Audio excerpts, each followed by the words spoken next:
ନିତାଇ ଗୁରୁ ହରିବୁ। ଯେଉଁମାନେ ଏ ଅଧମର ଭିଡ଼ିଓ ଦେଖୁଛନ୍ତି ଆପଣମାନଙ୍କୁ କୋଟି କୋଟି ପ୍ରଣାମ। ଆପଣମାନେ ନିୟମିତ ମୋର ଭିଡ଼ିଓ ଦେଖନ୍ତୁ ଆଉ ଶୁଣନ୍ତୁ ଯେ କି ସତ୍ ସାଧୁ ମହାପୁରୁଷଙ୍କର ଜୀବନୀ ଆଉ ତାଙ୍କ ବାଣୀ ତାଙ୍କ ଉପଦେଶ। ଆପଣମାନେ ବହୁତ ଆଧ୍ୟାତ୍ମିକ କଥା ଶୁଣୁଥିବେ ଆଉ ରାମାୟଣ ମହାଭାରତ ବହୁତ ଧର୍ମ କଥା ଶୁଣୁଥିବେ, କିନ୍ତୁ ଏ ଅଧମ ବହୁତ ସାଧୁଙ୍କର ଜୀବନୀ କାହାଣୀ ସଂଗ୍ରହ କରି ଆପଣମାନଙ୍କ ପାଖରେ ଦଉଛି। ଆପଣମାନେ ନିୟମିତ ଭିଡ଼ିଓ ଦେଖନ୍ତୁ, ଭଗବାନଙ୍କର ଆଶୀର୍ବାଦ ହବ। ଆଜି ପ୍ରଥମେ ମୋର ଗୁରୁ ମହାରାଜ ଶ୍ରୀପାଦ ନାମାଚାର୍ଯ୍ୟ ବାବାଙ୍କ ବିଷୟରେ ମୁଁ ଆପଣମାନଙ୍କୁ କହୁଛି, ଆପଣ ଶୁଣନ୍ତୁ। ନିତାଇ ଗୁରୁ ହରିବୁ। ଭଜ ନିତାଇ ଗୌର রাধে শ্যাম, জপ হরে কৃষ্ণ হরে রাম, ভজ নিতাই গৌর রাধে শ্যাম, জপ হরে কৃষ্ণ হরে রাম। জয় আমাদের রাধা রমন, নিতাই গৌর মধুর মিলন। জয় গুরু শ্রী গুরু কল্পতরু, জয় গুরু শ্রী গুরু, জয় গুরু শ্রী গুরু কল্পতরু। परम पूज्य श्रीपाद बाबा की जय। परम पूज्य गुरु महाराज 1306 साल जन्म नहीं, केन्द्रापड़ा जिलार बालीसाहीपाटना ग्राम जन्म नहीं। पिता नाम लाल बिहारी मंगराज, माता थे रूपसी देवी। भारत वर्ष रे केते साधु सन्त जन्म नहीं सारी, आउ केते साधु सन्त कृपारू आज आपण माने सबू मार्गी है आनंद रे भक्ति मार्ग चलु। से मध्य श्रीपाद बाबा अन्यतम। नामाचार्य श्रीपाद बाबा आउ तांकर भक्त माने आउ तांकर संप्रदाय आउ तांकर साधना एमती थिला।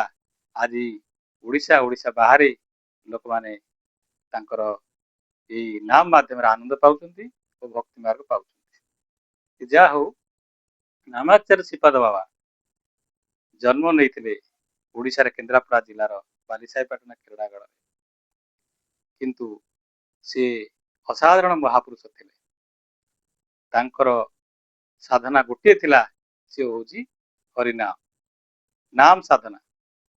से जितेबले भ्रमण कले भारत वर्ष, हिमालय रे बहुत कठिन तपस्या कले, बरफ उपरे तपस्या करिसंती, गछमूले तपस्या करिसंती, पर्वत उपरे तपस्या करिसंती, आउ बहुत गुरु को अनुसरण जाइसंती, आउ गुरु कृपा पाइसंती। शेषरे रामदास बाबाजी महाराज से गुरु करथिले। रामदास बाबाजी महाराज थे संकीर्तनाचार्य, आउ रामदास बाबाजी महाराज थे राधारण बाबाजी महाराज कृपा पात्र। जा हो आम हूँ नित्यानंद परिवार लोक, राधाराम गण लोक, आउ बाबा से संप्रदाय थे। गुरु महाराज सब कहती संप्रदाय रुह, गुरु परंपरा रुह, ताहले जाए आम भगवान का आशीर्वाद आमको फल। तेणु श्रीपाद बाबा जीवन में बहुत साधना करी शेष रामदास जी महाराज ठारू दीक्षा नहीं। दीक्षा प्राप्त हवा परे तांकर गुरु पाखे रहा बहुत आनंद थिला। से रामदास जी महाराज पाखे रहा इच्छा करथिले, किंतु गुरु महाराज कही ना तमे जा हरिनाम प्रचार कर। तेणु से शेष ओडिशा आसते।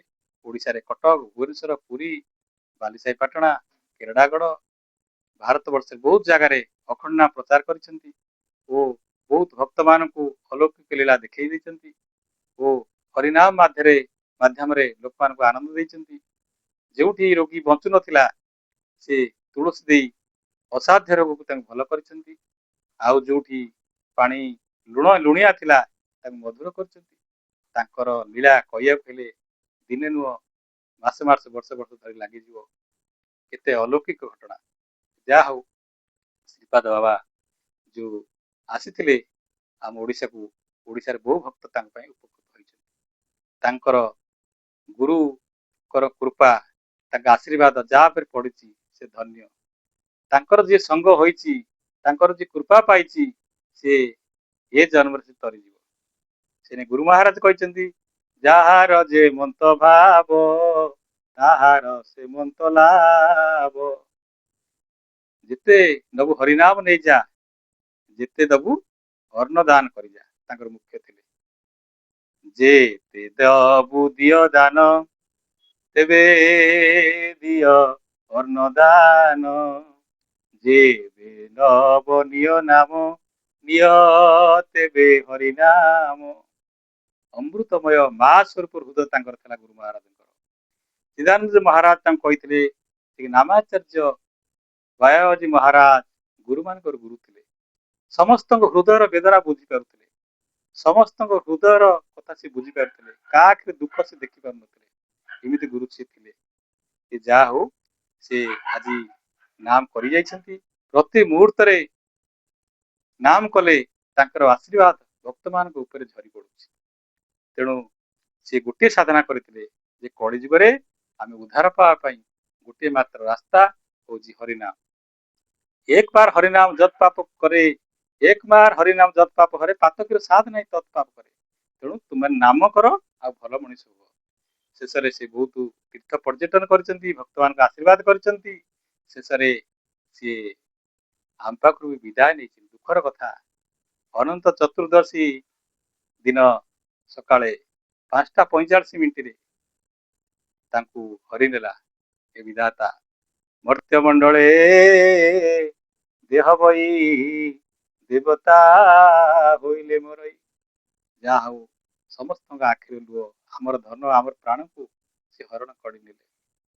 ଆଉ କିଛି ନ କହିଲେ ନିତ୍ୟ ଲୀଳାରେ ପ୍ରବେଶିଲେ, ଚିରଦିନେ ହୋଇଲେ ମୌନ। ଜୀବନରେ 24 ବର୍ଷ ମୌନ ହୋଇଥିଲେ, କିନ୍ତୁ ଏ ଯୋଉ ମୌନ ଥିଲା ଆମ ପାଇଁ ଦୁଃଖ ଭରା ଘଟଣା।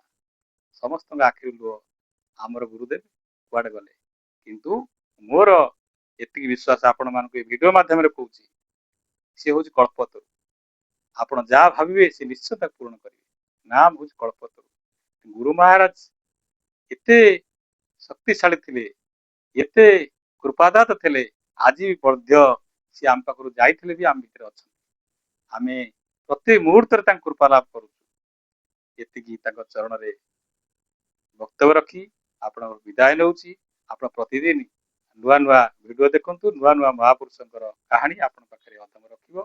ଏତିକି କହି ଆପଣ ମୋର ବାଣୀ ବିଶ୍ରାମ ଦଉଛି। ପିତାଇ ଗୁରୁ ହରିବୁ, ପିତାଇ ଗୁରୁ ହରିବୁ, ପିତା